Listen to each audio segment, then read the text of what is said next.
A contractual matter or exploitative behavior by unscrupulous music companies? The latest in a string of artists complaining about ill treatment and unfair contracts is highly successful and acclaimed musician Makhadzi, who broke her silence, revealing her battle to be relieved from her contract. Good evening and welcome again to Unfiltered. I'm Sizwe Mpofu-Walsh. Tonight we ask, when will the alleged exploitation of artists end? Is it the state's responsibility to protect vulnerable artists in this industry that contributes billions to the fiscus? In the same way that it regulates transformation and various other industries, should it make more of an effort to regulate the creative industry? Joining me to analyze this ongoing question are musician Makhadzi, also known as Makhadzi, Gabby LaRue, the president of Artists Union DUMSA, and copyright lawyer Stephen Hollis. We also reached out to Makhadzi's Open Mic, that's the recording company with which she's in dispute, but they declined based on contract confidentiality. Remember, you can join this discussion via Twitter using @Unfiltered SABC. Before we continue this debate though, let's get some context with this insert produced by Nono Manongoma. And the winner goes to Makhadzi! Fresh from scooping her latest Metro FM award, one of many in her illustrious career as a proudly Venda musician who since 2015 has captured music fans even beyond the borders of South Africa. Thank you very much for voting for me. Before I can leave this stage, I would like to thank Open Mic for making all the hard works. That's why I have this today.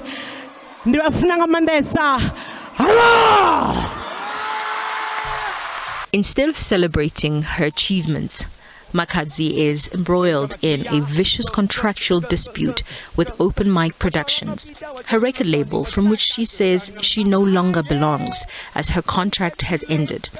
Open Mic declined to speak to us, but according to reports, the company insists that her contract has an automatic renewal clause which binds her for another year.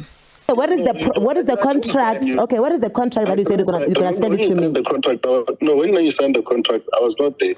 Okay, which contract did you want to send? You promised to send a contract. Which one? Which one is that one? A common problem in most countries, usually caused by money and awards. Where is the contract that you said you're gonna send? You said you're gonna send. Where is it? Please talk to Mulao.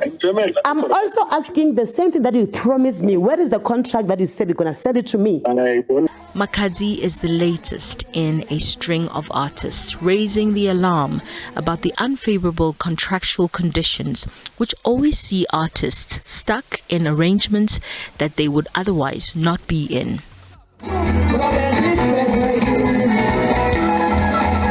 From Solomon Linda's Mbube to Mahlatini and the Mahotela Queens, question marks about the estate of the late Brenda Fassie.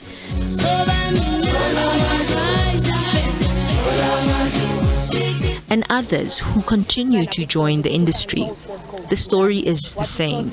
They had the talent, but others with the business know-how walked away into the sunset with the millions, with no labor rights to protect them against long working hours and occupational hazards that often come with being a public figure.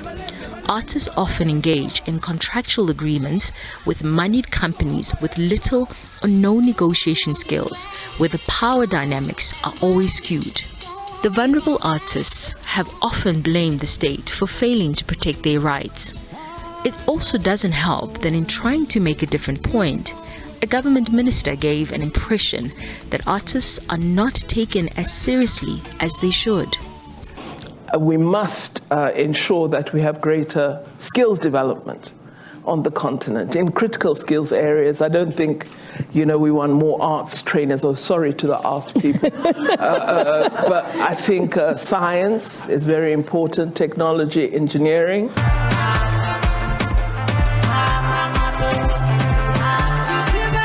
In a developing state with a history of racial and gender inequality, should the state directly intervene in the music industry to protect the rights of talented but vulnerable South Africans?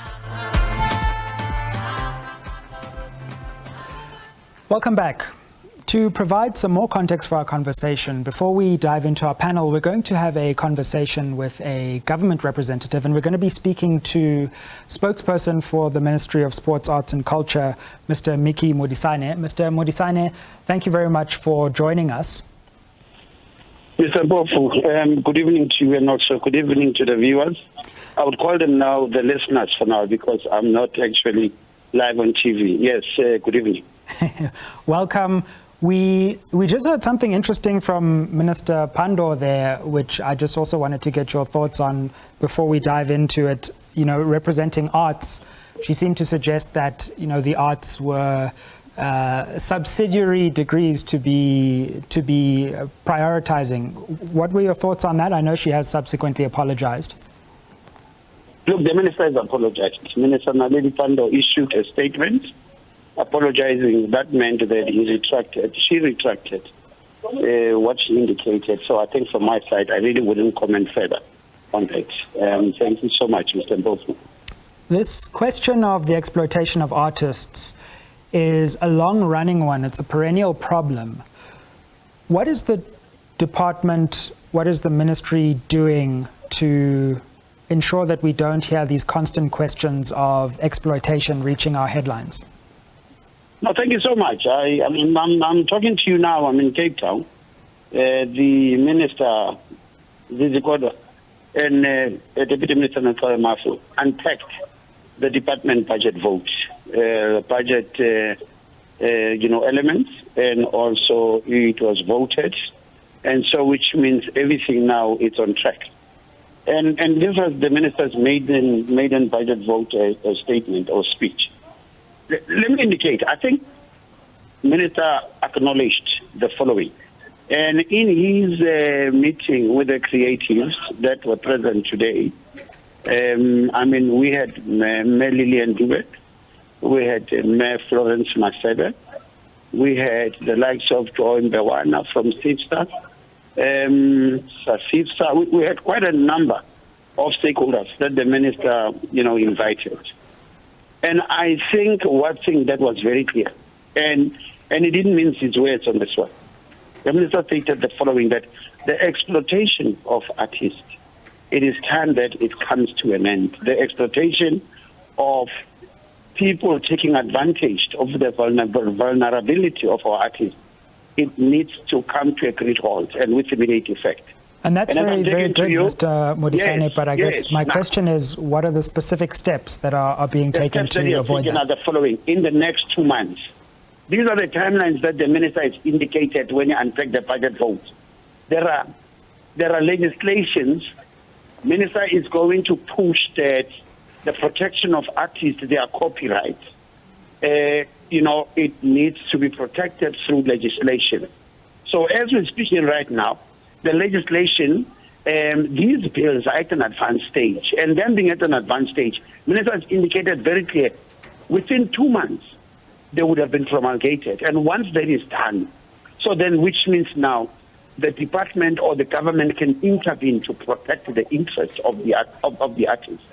The exploitation part, and also the issue of their copyright as well. Can I just ask you on the legislation, Mr. Modisane, because the Copyright Amendment Bill, the process began 6 years ago, I believe. Correct. It's currently gummed up in the works of the National Council of Provinces. Yes, correct. Is that giving the minister some worry that we still haven't actually got that over the line? Are you saying the 2 months is for that amendment bill to go over the line, for example? The minister has indicated that he's hitting the ground running. It's barely 3 months when the minister was announced. And a lot of amendments and a lot of changes within the creative space have been implemented. And he has brought a lot in ensuring that the creatives as well, they are able to nourish some of their fruits of their labor. For instance, now, is the first minister to come on board and within a very short period of time, after he announced during the Sports Awards that similar recognition of excellence activities are going to be undertaken in support of the creatives. And what did he do? A few weeks later, he was able to recognize all the Grammy Awards, going back to Mama Miriam Makeba, back in those years where she was never recognized. She went on to recognize all the Grammy Awards recipients, and also went further to even make sure that their foundations, they now even have, some money to develop talent within the borders of South Africa. And that it is a major achievement that no minister has ever achieved. And we need to be able to appreciate that. Now, when he says to me, and when he says to South Africans that he is going to push that this amendment bill that is sitting there, that has been having a snail pace movement, is going to be pushed in such a way that it's able to cover as much ground as possible. Definitely. So I have to give my can I minister ask you on yes. that, because you mentioned some of the awards that are there to incentivize artists, but I think the question is, isn't there more that the minister, that the department could be doing when we look at just the sheer contractual violations that seem to be going on in this industry? Is there not a need for even further government regulation of this industry, at least to play a watchdog role over the way that contractual violations keep happening there? Are there any plans to actually intervene more decisively in this industry? For example, we take the question of employment equity. Yes. That's a decisive government attempt to regulate the entire workplace. Yes. Is there something similar in terms of this is terrible for transformation, where we have black artists who should be earning, who should be building their assets, yes, but are just constantly being exploited. Surely we need a more ambitious and aggressive approach into this industry than just the awards or even the legislative attempts. Yes, some of the interventions, the minister has even reached out to corporates that he is currently, talking to, that are also looking into the financial support, financial administration support for the artists. In terms of them, how do they invest? How do they look after their money? All those, how do they look after, their earnings, etc. All those discussions are on track. And hence I'm saying that today the minister has, since he has met some of the stakeholders, includes, the entire creative sector, various federations within the creatives, within the sporting federations, and then he also went on to also meet with corporates, the private sector, and specifically some of the banking institutions, specifically to give that skill to our vulnerable artists, and they're looking into it. And it, Mr. Mpofu, at no specific time, there's going to be processes and systems in place to protect our artists, to make sure that the exploitation of our artists come to an end. Can I ask you just finally, because we're running out of time in this segment, yes, what about the actual companies themselves? Because you've spoken about the side of the artists. Yes. Is government going to get tougher on the companies? Is it going to try and find a way of figuring out, or at least investigating, how widespread this question is? Because it's one thing to support the artists financially. Yes. It's another to actually solve the contractual problems at the company level. Interesting, because the minister, when he talks about the legislation, because once it's promulgated and it's now into law, that means that any violation thereof, it means you are now have violated that law and there'll be consequences. And that's what the minister is looking at. And now, without fear or favor, once this, all these bills are being passed, all the amendments have been approved and officially now law, heads are going to spin and heads are going to roll. And I'm just saying to the industry for now, we have a minister, Zizi Kodwa, who would say that, at the pace of a cheetah, and also at the pace of a zebra, he is definitely going to make changes. And I just want to say that we need to just give a bit of time. The minister is working on it. And on this one, the amendment and ensuring that these bills are now law, he has stated that within a period of 2 months' time, we are going to see them now coming to the fore. So I'm confident there is changes coming the industry, coming the creative sector way. Thank you so much.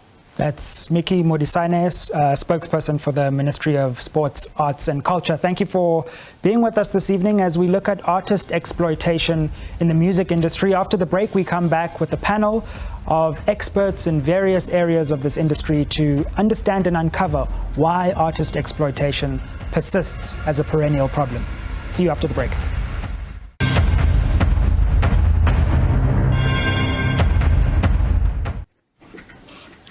Welcome back to Unfiltered. We're discussing artist exploitation after the bombshell dropped by superstar artist Makhadzi around her recording contract and allegations of exploitation.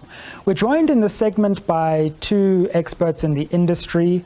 Gabby Leroux, who's a veteran producer, artist, also a representative of artists in Tumsa, the union representing various artists, as well as Stephen Hollis, who is an expert lawyer in this area. Thank you very much for joining us. Could I start with you, Mr. Hollis, because we heard that it wasn't exactly specified which amendments, but at least I mentioned the Copyright Amendment Bill will be through within 2 months, according to the new minister. Is that something that you think is feasible and realistic?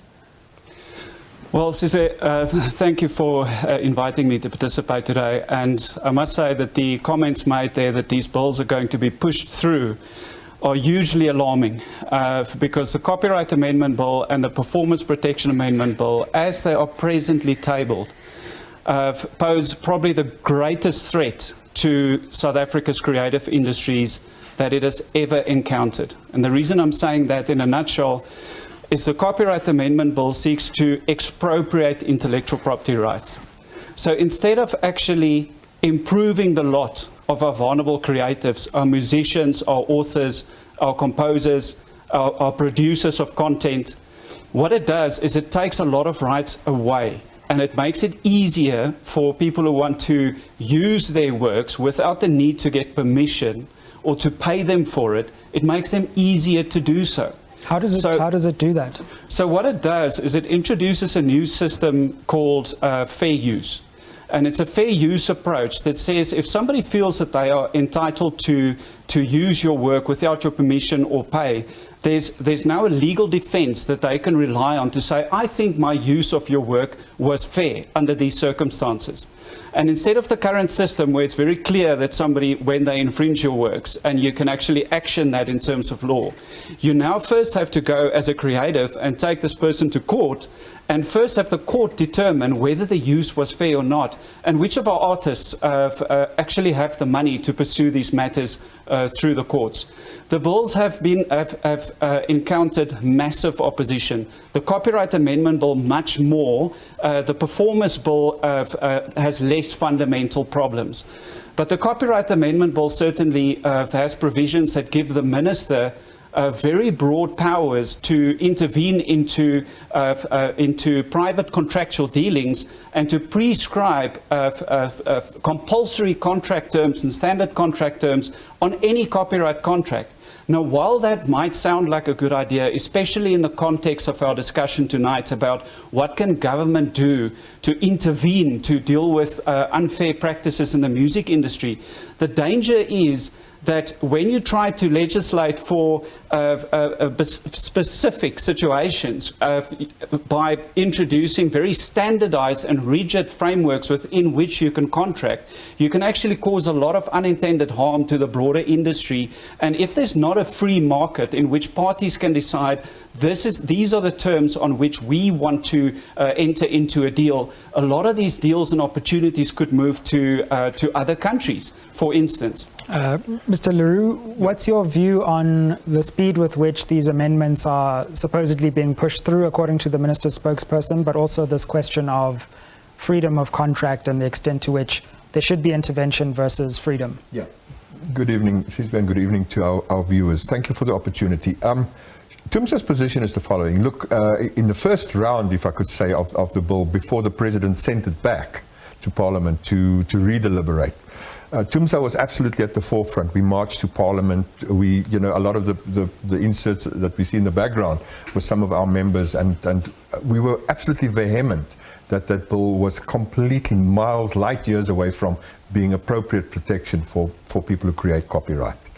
The second round, we have to acknowledge that, particularly as we speak, there's been provincial consultations, and notably, there's been a significant amount of pushback, even against our own expectations.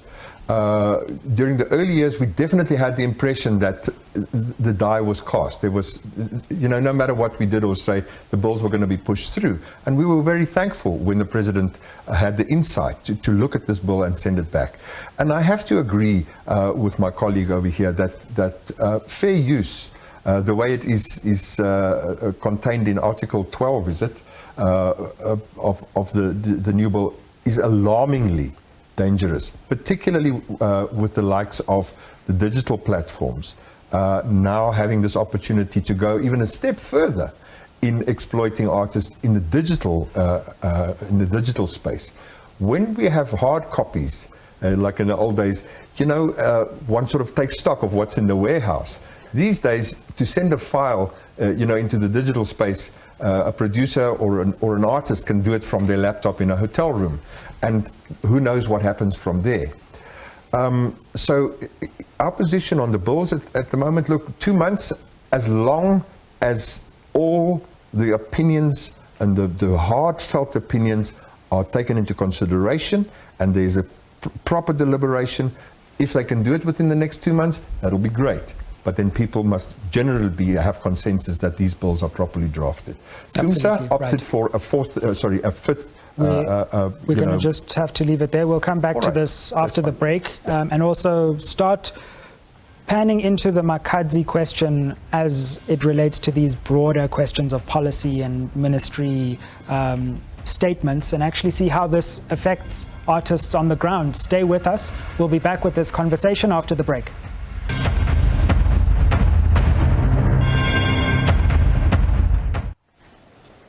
Welcome back to Unfiltered. We've been having a conversation about artist exploitation, and this was all sparked when superstar Makhadzi took to Twitter recently to speak about alleged misconduct contractually in terms of the way she felt she had been exploited by her record company. Now, we've been speaking to the Department of Arts and Culture, experts in the industry and industry representatives, but I'm very glad to say that we are joined by none other than Makhadzi. Makhadzi, thank you very much for joining us fresh from your Metro FM victory. Congratulations on that. Thank you. Thank you, Nolibwe. We're very glad to have you. And could I please just ask how you felt just in terms of winning that award during all of this media spotlight on your contractual relationship? Honestly speaking, I was very much happy, even though I was not really expecting it, because by the time I was supposed to campaign, I was going through a lot, so I couldn't have enough time to campaign for my award. Then God just blessed me and said, no matter what, this is your award. So honestly speaking, I didn't expect it, but God did. Your music has reached millions of people. It's been streamed millions of times, watched millions of times, listened to millions of times. Take us through the emotional feeling when you're doing so well successfully in terms of your own music, but your contractual situation is weighing you down and you don't feel like you're getting what's due from your contract. What's that like on an emotional level for an artist? For me, it was not really easy, just because of I worked with my company for almost 3 years, acting like I'm fine in public, like making sure that everyone that don't see the deep side of everything, whatever happening. Remember, I worked with them without my copy of the contract, so that was something that was difficult because of I didn't know if I'm doing something right.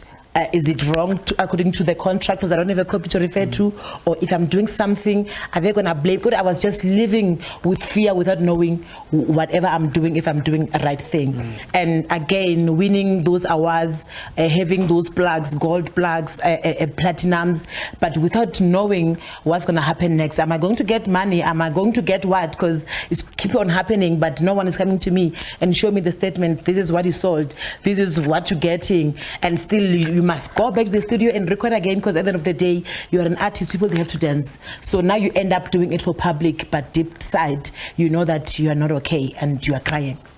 And what made you want to speak out? And what brought you to that moment where you actually wanted to tell the public, this is the situation and this is what's been happening? What happened is I've been seeing everything that was happening through these past 3 years. Me working with them without a contract, not getting my royalties, not getting my sales money.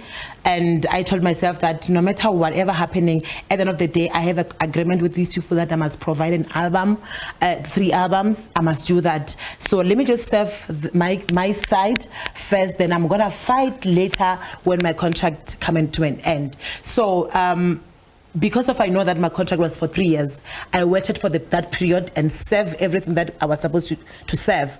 And then after that, I was like, you know what, beside me fighting or what, my contract is coming to an end. Let me just leave these people with peace. That's why I wrote that statement. I was like, it was nice working with you guys. I achieved this and this and this and this, but now I want to start my own things. And then they had to reply the media and say they don't know about my ending of my contract. What they know is I'm still working with them because of the contract that I signed with them. It's auto renewal. Then that's what bothered me too much and like disturbed me. That's why then I told myself that let me just speak, because another way I don't have a say according to them, because they are saying my contract is auto renewal, but no one have ever sat down with me and talked to me and asked me questions if I'm still happy. I'm happy continue working with them, like just for me to have a say. But they're just giving me an instruction that your contract is renewed. Then I felt I was not okay. That's why I went to social media to try to get her and help, because I don't know law like that, and I don't know about deep side of a music entertainment contract. I was like, if I keep quiet, I don't know what's going to happen next, because my contract has ended. I served my contract. I dropped the album. I did everything that they wanted me to do. But now I want to leave. They don't want me to leave. So that's what disturbed me. So absolutely. Mr. Hollis, could I ask you, I know I'm going to keep it quite general, but I'm also mindful I don't want to delve into Makhadzi's current dispute with her record label. But what's caught the public imagination is this idea of a contract which quote unquote auto renews. So you just say to the artist, well, you know, this contract has a clause which says it auto renews. We hereby auto renew the contract. Now, I'm no law of contract expert, but that does strike me as eccentric, to say the least. Is there such a contractual clause? Can you auto-renew an artist's contract? Well, yes, you can. There are certain conditions where an auto-renewal actually makes sense for both parties. To give you an example, let's say if an artist drops a few albums. In terms of a deal, the work is done on the albums, and then the parties decide, look, we're happy for our relationship to continue. The label is going to continue to commercialize my works. I'm happy with the way they're reporting to me on royalties. I'm getting my royalties from them.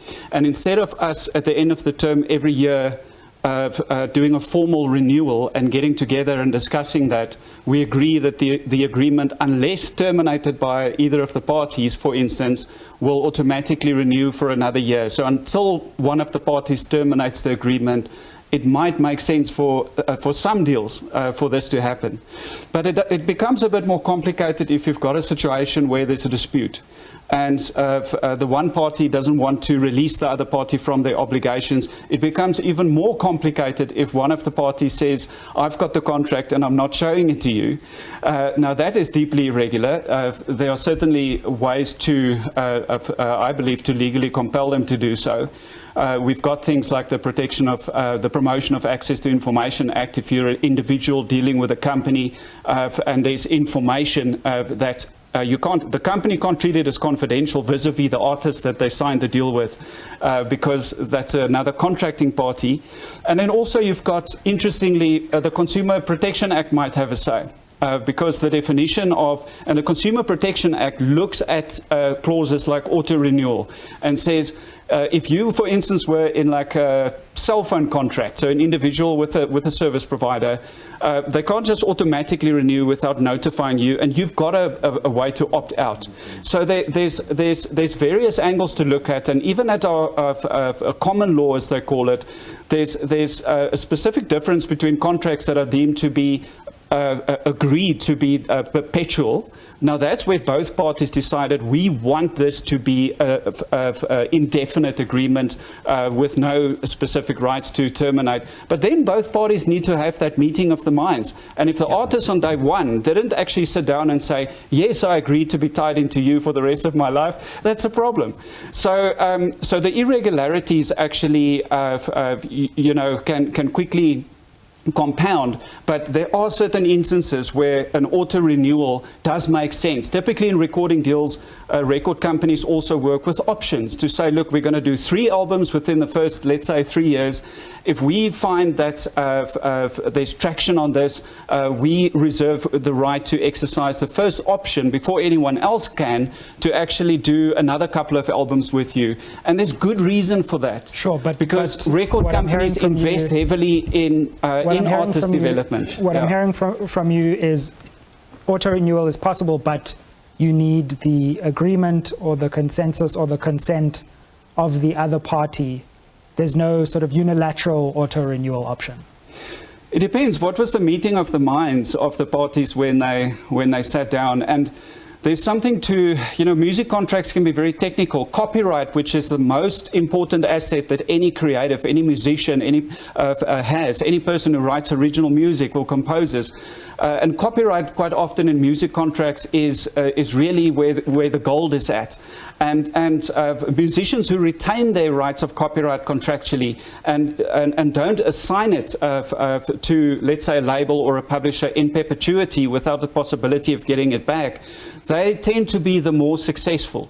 Now, the thing is that the understanding the value of your intellectual property and your copyright is key. So a lot of artists, when a recording company approaches, they might be quite excited about the prospect of having a label, and then too keen to sign on the dotted line without understanding. There's a saying, it's a fancy Latin phrase saying caveat subscriptor, which means let the signer beware.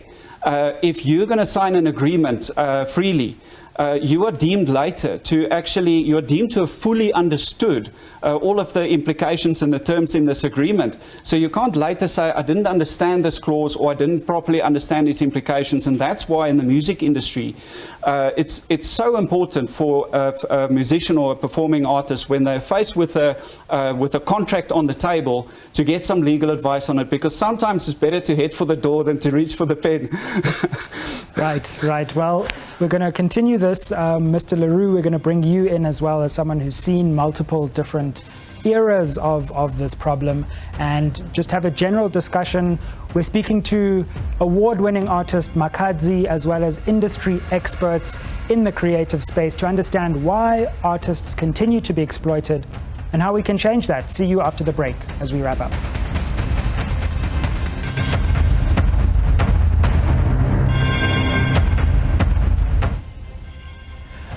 Welcome back to Unfiltered. We're discussing the exploitation of artists in our creative industries. We have award-winning artist Makhadzi here with us. Yes, it's true, she's here with us. And we're also speaking to industry experts from the legal and artist union representative perspective. Very glad to be joined by Stephen Hollis as well as Gabby Leroux. Mr. Leroux, before we left, we were talking about what it feels like as an artist to be in this position of exploitation, even when your career is soaring. And then we also heard some of the hard legal realities about entertainment law. What's your response to the conversation we heard with Makhadzi and Mr. Hollis around contracts and the entertainment world? This is where it's interesting for me to hear these two extreme angles of the same thing. For me, as a multi-instrumentalist, composer, and producer, but also as a record company executive. Just myself. To say, you've produced some incredible music from Galagata to TKZ, and that's just the Kwaito you've produced. Yeah, but let's come back. Yeah. I'm sure. Hopefully, some of your viewers will know that about my history. But the point here is, I think people also need to consider, if we can just zoom out a little bit, what is it that we're doing here? We're creating content, we're creating entertainment. And people, the consumer is the one who needs to be pleased. It's like any other product that gets consumed. If you don't like this toothpaste, you buy another one, you know? And we're trying to create toothpaste that people really enjoy, or prepare a dish that people enjoy. So artists spend all their time, especially not the artists that make a few beats and then they have one little song and then they choose a different career. I'm talking about people like Makhadzi, who's absolutely, it's not just a career, but it's life itself. That's what I've experienced, you know, for my 47 years in the industry. And the problem is, if you spend all your time becoming a great singer, becoming a great dancer, becoming a great performer, or a great lyricist, or a great melody writer, but particularly now in the digital age, when it's so easy for music to get distributed, if you don't take time out to inform yourself and get knowledge of contracts, how they work, what are the typical contracts that you are likely to encounter, and where you can get that information if you really need to, and who to reach out to, you have a blind spot. And in the very beginning, I think one of your statements was that, when is this exploitation ever going to end? Never. The attempts to exploit vulnerable people in any sector will never end. That is the essence of capitalism. It's how can you make more money out of a specific thing?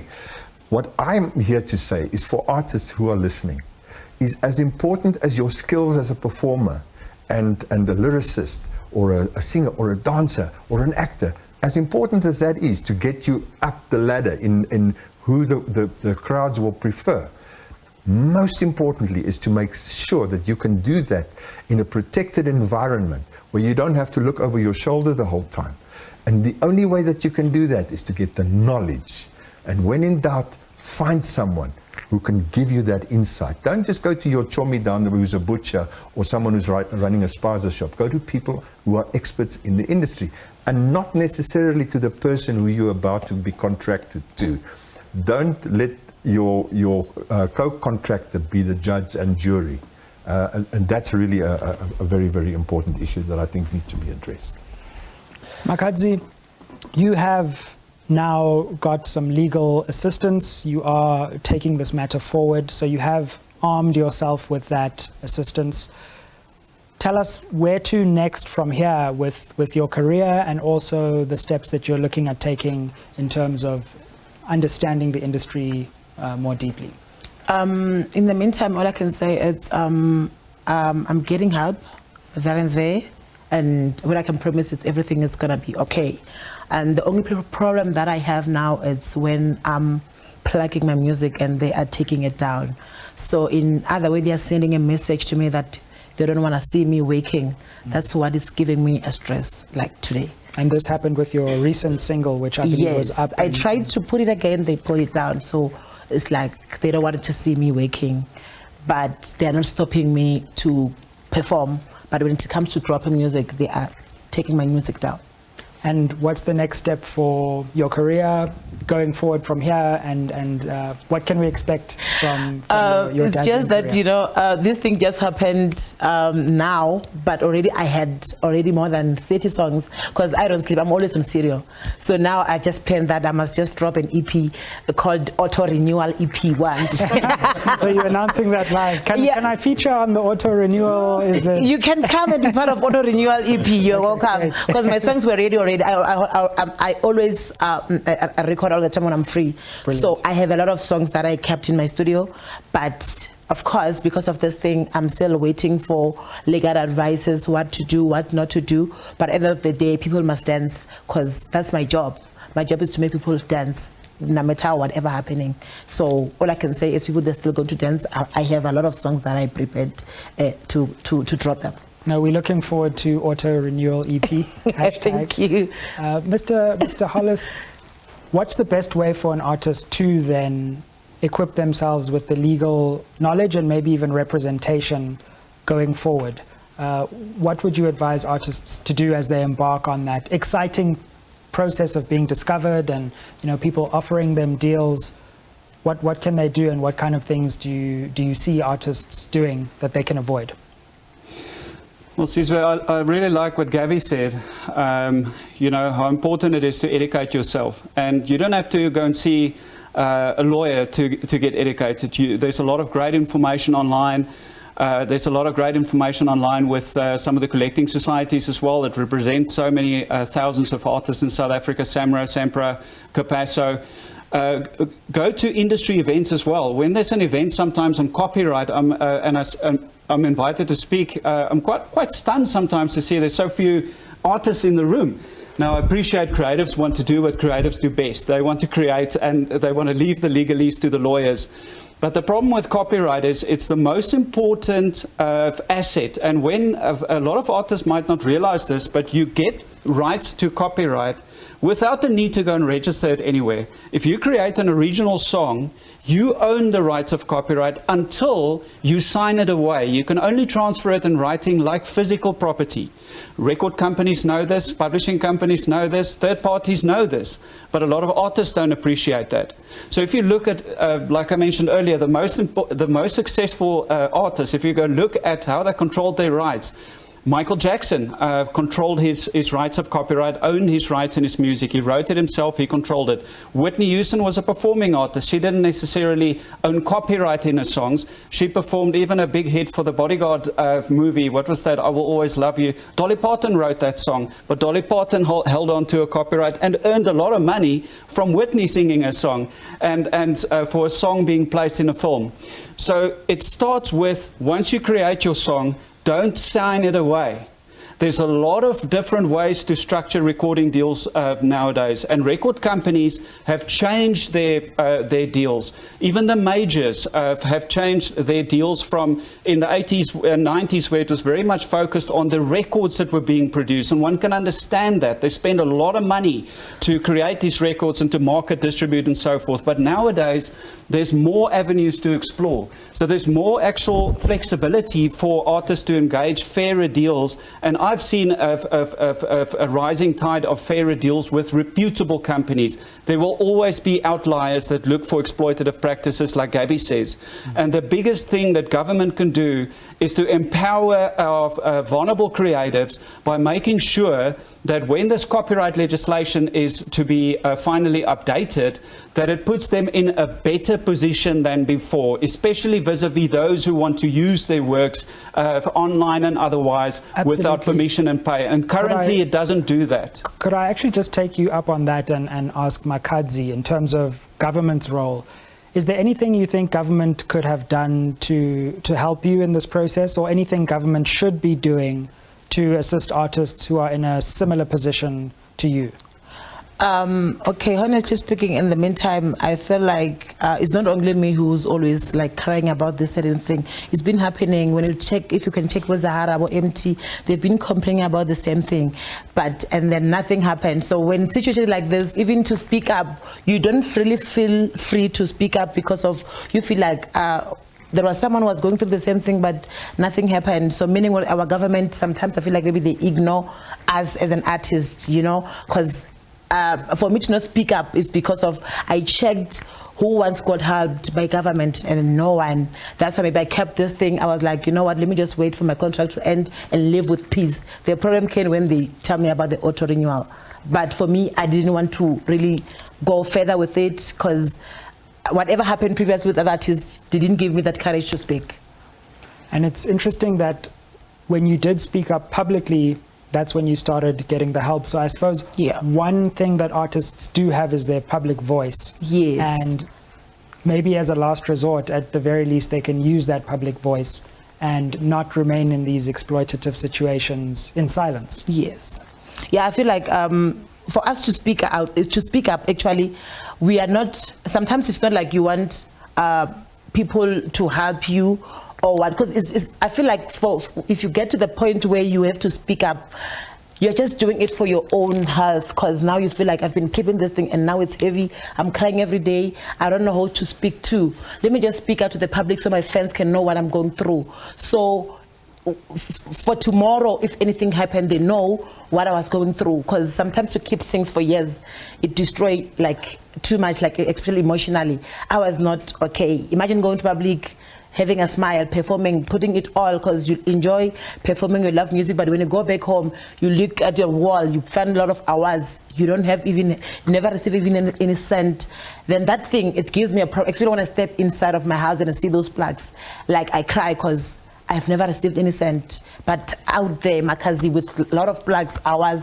but myself, I know the truth that I've never received any cent. So I feel like for me to speak up, I wanted to just relive something that was in me. And fortunately, I got help. Mr. Leroux, this is a long-standing story. And I suppose where the conversation is going, sparked by Mr. Hollis, is also, what do you think the state can do? Is the state doing enough? Because ultimately... I'm chomping at the bit here to give you an answer to that. Well, right, because I know we're going to finish. Bite away. I can tell you that's exactly why we founded TUMSA, the Trade Union for Musicians of South Africa. What government can do, number one, is for the Department of Employment and Labour to recognize the rights of working artists as workers. In any other career, artists, workers are allowed to belong to a trade union. They have collective bargaining. They can act against an employer or someone who is responsible for exploiting a worker. There's a bargaining council. Absolutely. We have no such rights. And whilst they're amending the Labour Relations Act, they just don't seem to be getting around to understanding domestic workers, farm workers, taxi drivers, and most of all, musicians, actors, and creative people. We have absolutely no rights. And we saw how devastating that was when COVID kicked in overnight. So I want to encourage Makhadzi and other musicians out there. We're a trade union. We're affiliated with the biggest federation, COSATU. We have some muscle. We need musicians to stand together for, you know, one by one they can pick us off and exploit us. Together, if we stand shoulder to shoulder, we are unbreakable. And that's what I'm here to really bring to the attention of artists out there. For those things, when your rights are at stake and you've got nowhere to go, like Makhadzi, not knowing exactly what to do now, who to talk to, that's why we're there. We have 2,400 members, and we're trying to make them understand. That is what we do. It's on our website. We have 16 pillars, and the type of thing that Makhadzi has been through is exactly what we rub our hands to get involved in.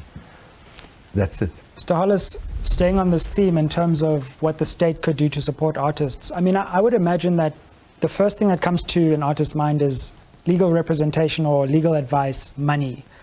Is there a role maybe for the state to provide financial assistance to artists so that they can access legal resources before they get into these contracts rather than after? Could that be a potential way of developing a fund for legal representation so that the financial barriers are less onerous? I think so. I think that's something to be explored, and the relevant departments, Department of Arts and Culture, and also Department of Trade and Industry, from where these bills that we've been talking about have originated. It's not something that I'm aware of that's in the pipeline of discussion. It might be, but I'm not aware of it. I think education is key as a starting point before you need legal representation, right? If you just understand, like I mentioned, how important copyright is, and you don't have to go and see a lawyer constantly, but when that first deal comes on the table, be aware that you can actually sign a deal that can have long-term negative repercussions for you, or positive. But if you don't know exactly what's in that contract, you run the risk of actually getting yourself tied up. And we've seen some of the world's biggest artists. Prince changed his name to a symbol. People thought he was losing his mind. Actually, he did it because his record deal said he can't perform under another name. So he changed his name to a symbol to perform outside of the deal, right? We've had George Michael at the pinnacle of his career for 3 years, not able to release any music because he was in a dispute with his label on the type of music that he wanted to release. So these kind of disputes are not limited to the up-and-coming artists. It's straight through the spectrum.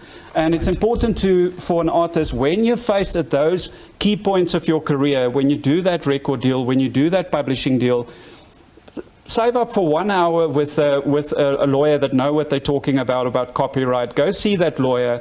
That hour is not going to break your bank, and it might save your career and a lot of hardship down the line. But if disputes happen, that's not the end of the matter, Makhadzi. There's a lot of options, and certainly. Exploitative practices, I think, should be identified, and that's good for Makhadzi to speak out about her experience. I've seen a lot of other artists actually come out and also sharing their experiences. Absolutely. And once the problem is identified, one can deal with it. But I personally don't believe in government overreach into private contractual dealings to say, almost like a nanny state, to say from now on, you can only contract on these terms because we're worried about exploitation. We need freedom to contract. We actually, not only in the music industry, film and television and all the other industries too, to actually create an environment where people want to come to do business in South Africa, to bring new film music production projects. Thank you very much. Thank you for your insights. Thank you very much for sharing this from many perspectives. Makhadzi, 30-second last word from you on this. All I can say is all I can say is to my fans and whoever supported me, I really appreciate their support, their tweets, their comments and everything, their messages. I really appreciate. All I can say is they must just be ready for my auto renewal EP. It's coming out soon. Announced right here. Makhadzi, Mr. Hollis, Mr. Leroux, thank you so much for your insights. See you on the next episode of Unfiltered. Thanks for joining us. Auto renew.